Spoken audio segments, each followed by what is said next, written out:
How we doing? What's up, everybody? How's it going? We got some Mons talk today. Can you believe it? I can't believe it. We're finally talking about some Pokemon. It's the VBA Season 3 Draft League. Okay, that's what's going down. Let me tell you. I am so excited to be a part of this league, or going to be a part of this league. My plan is to sign up. I've got a new team this time around, the Meltan Nuts. We're taking a break. We got the Springfield Spoinks. It's going to be great. It's going to be a grand time. And man, the rules, the tier list, like, they're definitely trying something different. And that is what I appreciate about this league. Now, you know, all leagues can claim to be unique, can be special, can have their own thing going on. That's great. But the thing that separates the VBA from other leagues that I've seen and been a part of has to be that the people in it are just absolutely amazing. They're talented, they're kind, they're giving, and they're just always open to listen. And, you know, also refute and talk some shit. But putting that aside, new rules. The biggest rules for this season are legendaries are not allowed. They are banned. Legendaries are banned. And we're not just talking about box covers, people. We're talking about the birds, the dogs, the genies, the lake guardians. Every little ounce of legendariness in a Pokemon, gone. Ultra Beast, boom, out of here. Tapu's gone. They don't stand a chance for this rule set. No, they do not. No, not at all. No, this rule set is Sword and Shield, no legendaries.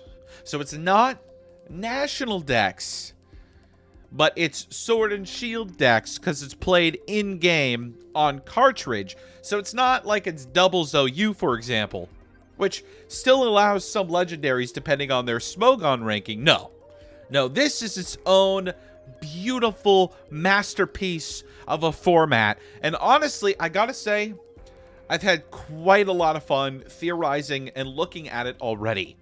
And I think a lot of people that are returning to play in this league are also very excited for it as well.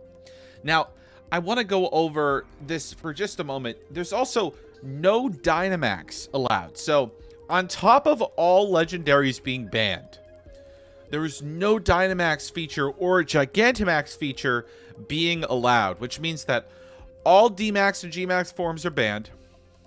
So you're going to be playing in basically Series 10 on cartridge with no legendaries whatsoever. And I didn't mention Urshifu. I'll mention it now. Urshifu's also on that list of banned Pokemon. Glastrier, Spectrier, Calyrex, all of them. All of them. It's very exciting. But without further ado, I think this deserves a look over on the tier list, shall we? This is the tier list for this year. I love the site that they use, by the way. Like, this is a buy-in league for $15 a person, and $20 as a donation goes to the person who runs the site. Good on them.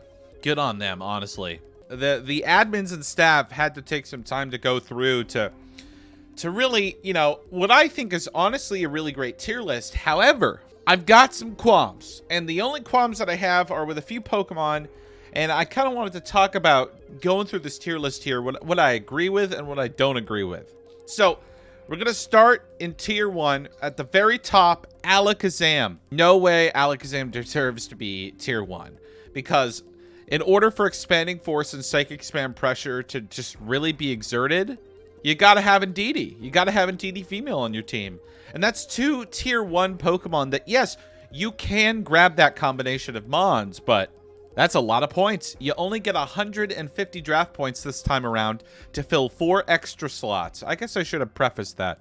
You have 11 spots on your team to fill. 1 tier 1, 2 tier 2s, 2 tier 3s, 1 tier 4, 1 tier 5, and then 4 free slots with 150 points to spend. So you'll see that these numbers here indicate how much a Pokemon is in that given column. Alakazam starting off over here, it's really fast, and so yeah, that's cool, but like, I don't think it deserves to be tier 1. I think it's a tier 2 at best. I think that it definitely has potential, but it can't take a hit. It can deal the hits, but it can't take a hit. Amoonguss, absolutely. Arcanine, absolutely. Barraskewda, extremely fast, and its ability ignores redirection. So, that's why I think this Pokemon is here. Other than that, I don't think it deserves to be here. I just don't. I mean, it can hit hard, it's really fast, and it can redirect, but I don't think it deserves to be here. Like, compared to some other, like Dracovish, for example. You stick a Choice Scarf on Dracovish, boom, that thing is hitting everything out of the park all day, right? Blaziken, I don't think it deserves to be here. I think it's a tier 2, maybe tier 3. Speed Boost is cool, yeah. And you know what? Maybe you get a Swords Dance or a Bulk Up, right? Whichever one it gets, right? Firefighting, sweet to Psychic. And there are a lot of things that can get Psychic moves for coverage. Bronzong deserves to be here. I do like Bronzong quite a bit. It is one beefy steel boy and can win games. Cinderace, I don't know if it's as good anymore without Dynamax or its G-Max ability on its own. It's fast and it has good move pool coverage, but I don't know if that's what makes it great. Clefable over Clefairy and vice versa. We have a captain from the previous seasons who, has shown that Clefable is, it's great. And it can deal considerable damage, and it can tank quite a bit. Is it tier 1? I think it's a good tier 2. Clefairy, I think it's a great tier 1. It's a fantastic redirector. Frengard is fantastic in boosting your defenses with your allied Pokemon as well. I think it's fair. I mean, obviously, if you come up against a steel type, it's not going to like that very much. But other than that, I think it's pretty good. Good for speed control, good for Dazzling Gleam. I mean, it just has a multitude of options. Conkeldurr, definitely tier 1 potential. Galarian Darmanitan, fast and hits like a truck as well. Dracovish and Dragapult, no question. They are tier 1 mons to the max, but they don't need the max this time around. The cool thing about Dragapult is it's almost like Tyranitar, where it can be run special or physical, and so that's really, really cool. The Dragon typing also helps it out quite a bit. Duraludon. I don't think Duraludon is as good as when it has Dynamax, similarly to Cinderace, because the ability to drop your opponent's attack stat or to max darkness and drop their special defense is super big for a Pokemon like Duraludon, which isn't really that fast to begin with, but can deliver some powerful attacks as a Dragon Steel type. So it'll be interesting to see how this Pokemon is played with and how much offensive pressure it's able to put out during the season. Dusclops definitely deserves to be here. Super bulky Trick Room user. Give this thing an Eviolite, and it's going to sit on the field for quite a while. Excadrill with Sand. I think it's pretty good, pretty fast, and can hit pretty hard. Is it as good without Dynamax? I don't think so, but you know what? In any non-Dynamax format, Excadrill with Sand in general happens to be pretty damn good. So we'll see. Ferrothorn, top tier mon right here. Literally, you get rid of anything that can answer this Pokemon, and it will win you games. It will. It really will. Garchomp, I think, is a top-tier ground type for a league like this. It is probably the #1 ground type in a league with all these other Pokemon banned here. Landorus. Because of that, it hits really hard, but it's also sort of frail, so you're going to have to play around this Pokemon carefully and also strategically, because while it can hit like a truck with Choice Band, it can get outsped, and it can be fainted quite quickly. Gengar. Gengar has multiple uses in a format like this. Being one of the fastest Pokemon in the format, it definitely has use. It's got some great support moves. It's Shadow Ball, it's Sludge Bomb. They do big damage for stab with a high special attack. It's a good mon. Is Cursed Body as good as Levitate? No. But how many ground types are going to be sitting on your opponent's teams? Well, because of the draft league nature, only so many people are going to have Garchomp. One, if they pick it in your division. So yeah, you get the point. It's good, but is it tier 1 good? I think it's borderline. I think it can have reasons to be up here and have reasons to not be up here. Like Dragonite, for example. Like, this is a really good mon. Multi-scale. And some other stuff, too, going for it. But you know what? Is it in the threshold of tier 1? I don't know. That's why it's tier 2. Grimmsnarl, absolutely tier 1. We've seen how powerful this thing is. Now, Are screens as good in a non-Dynamax format? Because screens just make everything better for Dynamax Pokemon. We'll see. It also gets itself quite a bit of move pool coverage and has quite the attack stat as well. And with not too many Intimidators in the format, it opens us up, folks, to having Physical Grimmsnarl be a real possibility. And I'm excited to see what this Dark Fairy type is capable of, because Prankster Will-O-Wisp, my friends, is not going to affect this. You know, that's what I'm saying. Prankster anything isn't going to affect it, which is really cool. Can still be faked out, which is one of the, nice things about ghost types like Gengar. Dragapult as well. Gyarados definitely belongs in the top tier. Great move pool coverage. Great Pokemon overall. I like it a lot. Hatterene. I think it's too frail.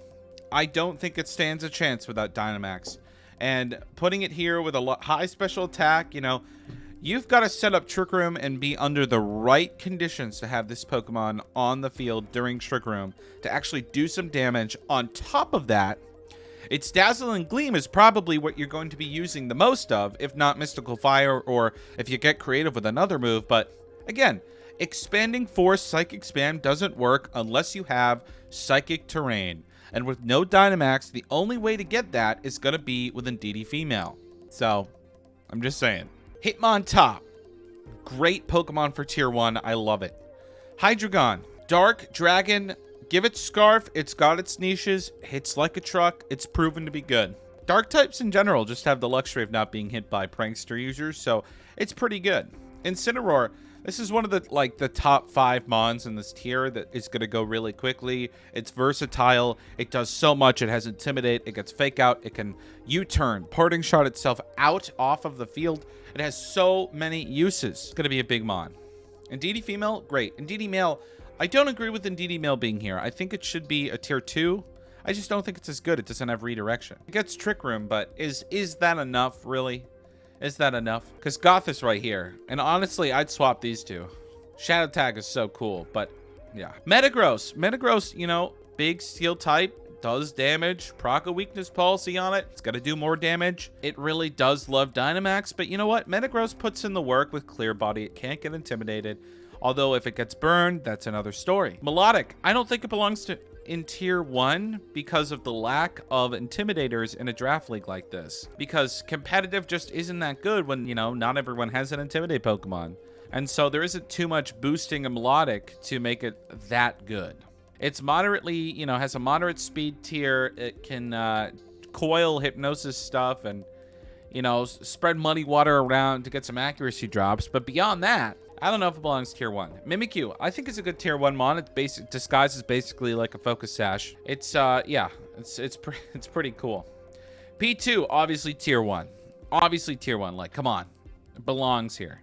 We don't have to question this one. Eviolite, boom. It's like Dusclops, but normal type. Come on. Primarina. I love Primarina. I will go to bat every single day of the frickin' week for Primarina. Problem is, its defenses are not the best. So it has me a little worried when it comes to sitting on the field, especially against this little boy right here. It's okay. It's okay. It's tier 1, but I think it could have easily been tier 2. Easily could have been over here, and it would have been a really great tier 2 pick, like Mamoswine, for example. I think Mammo's a fantastic Mandibuzz and Mamo. These are great tier 2 picks. Jellicent as well. There's a lot to offer. Rillaboom. This is probably if this is not number 1 in the draft, I will be shocked. I will be shocked if this is not chosen first. If not chosen first, within the first 3 people.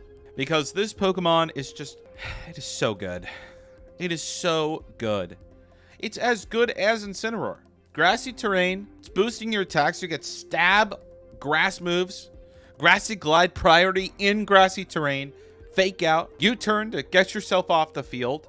It's so good. It is so good. It's like a truck. Give it a choice band. And there are like 3 other Pokemon in this format to counter your grassy terrain. So it's not going anywhere. Grassy terrain is not leaving the field. It's so good.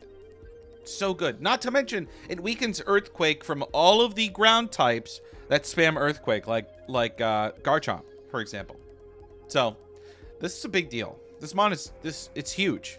And it's going to go far. I really do believe it's going to go far. Rotom Wash, compared to the other Rotoms, which are, I believe, tier 2. Rotom Mow and Rotom Heat are tier 2, while Rotom Wash stays as, you know, a top 1. It's a great mon. You set it up with a nasty plot. It can get some good move coverage. Dark Water and Electric being your big ones. Will-O-Wisp and some support moves as well. It's great. It's tier 1 for a reason, because it can tank hits as well. That's all I got to say about that. Salamance, it's one of those pseudo-legendaries, but not a legendary Pokemon, so it's legal. Gets Intimidate, it gets Moxie, similar to Gyarados. Got a great move pool, fire and water type moves on top of dragon type moves, flying type moves, and more. A great Pokemon in non-Dynamax formats. It's been to the Worlds. Paul Ruiz used it on his championship team. It's a mon that's proven itself to be good. Snorlax, big beefy boy with Curse, Belly Drum. It's great. It's tier 1. Sylveon, this is a tank. Fairy types, I think fairy types are greatly underestimated. Their damage is just so good because there are a few things that resist it. Poison types are not a common type to have on your team, right? Like steel types, you know, you're going to have a steel type here and there. But resisting fairy is going to be interesting to see if, you know, like Pokemon like Sylveon to just be able to just do consistent spread damage with Dazzling Gleam with an ability like Pixelate off of Hyper Voice. What am I saying? Dazzling Gleam. Hyper Voice. Crit Kiss. Non-Dynamax. Follow Me. Yawn. Other support moves. Togekiss is in a category of its own in tier 1. Torkoal. The ability to set weather. There are very few Pokemon that can do this when we take away Dynamax and take away legendaries. And so Torkoal is in a special tier of its own for weather. Very similarly to that, we've got T-Tar. And then, you know, this is definitely a good conversation to have. Is Venusaur as good without Mega, without Dynamax? It's still got Sleep Powder. It has access to Earth Power, Sludge Bomb, all the powerful grass type attacks, that sort of thing. It's moderately fast, and then obviously if you have it in Sun next to a Torkoal, it's great. Maybe Sunny Day Cot or something to set Sun, but no Dynamax to set Sun. No D-Max to set Sun, so that's big. That's huge. So we'll see. I mean, I think there's merit for it, but is it as good as some of these other Pokemon that don't require a speed boost off of Chlorophyll? I don't know. And, you know, it's tanky, but tanky to a point. Flying type moves are pretty common on quite a bit. So, you know, it may be able to tank fire type move, but think again when a flying type comes at it. Volcarona, Rage Powder. It's one of these rare Pokemon like Amoonguss where you have powder-based moves that redirect instead of Follow Me on Togekiss or Clefairy. Fire Bug typing is also really unique as well. Quiver Dance allows it to get more powerful, faster, and just mow down the competition with some powerful bug buzzes. Maybe a Heat Wave. Will-O-Wisp. Flame Body's also great for it too, so if it gets hit with a physical attack, there's a chance that you may be burned. So I could see merit for this. And then last, but certainly not least, you've got Whimsicott. It's great. I think that belongs in tier 1. I think that's good. Overall, you know, I think that this was a solid tier 1 list put together. And at the end of the day, I don't think it can be perfect for now. But for the future, if they decide to repeat a format like this again, it definitely shows. So a couple things I wanted to mention. Chansey, Sheckle are in tier 3 together. Avalugg is like not the worst pick in the world for tier 5. And Galarian Rapidash kind of fits in that same tier 2. You know, it's interesting to see fully evolved Mons sitting in tier 5 because there are only so many tier 5s that you can grab that are going to be good, you know? So I'm interested to see, you know, what tier 5s I'm able to pick up personally. Because, like, this is the way it works. 12 people to a league, 2 divisions in this draft league. And so there are 12 people playing. And because of that, you've got limited access to what's going to be available on the board. So as the draft goes on, you know, these initial tiers are great, but it's 3, 4, and 5 that truly provide a problem. And if you don't have a plan for these tiers with these Pokemon, you're going to get left in the dust. Now, the other thing I wanted to talk about as well and this is pretty big, is whether or not it's worth it to spend your draft points on another tier 1, or if you want to spread the wealth and grab some better tier 2s and tier 3s. And so I was talking to my good buddy Cortex VGC, who I believe is going to be joining us for this draft league. And, you know, he and I both agree that you want Pokemon that are able to do damage. And so I've seen this firsthand, and because of it, I am crossing my fingers, and I've got some decisions to make when it comes to whether or not I'm going to invest my extra free slot points, all 150 of them, on another tier 1 Pokemon to potentially do more damage to my opponents every single week of these 10 weeks of regular play before playoffs. Definitely going to be a toss-up. I'm really excited for it. But yeah, this is all I got for now. This was a lot of fun, though. Thank you so much for watching this tier list, because it's going to be off the charts in a number of weeks here as we get closer to draft day, but there will be more videos for sure. Until next time, I'll see you then.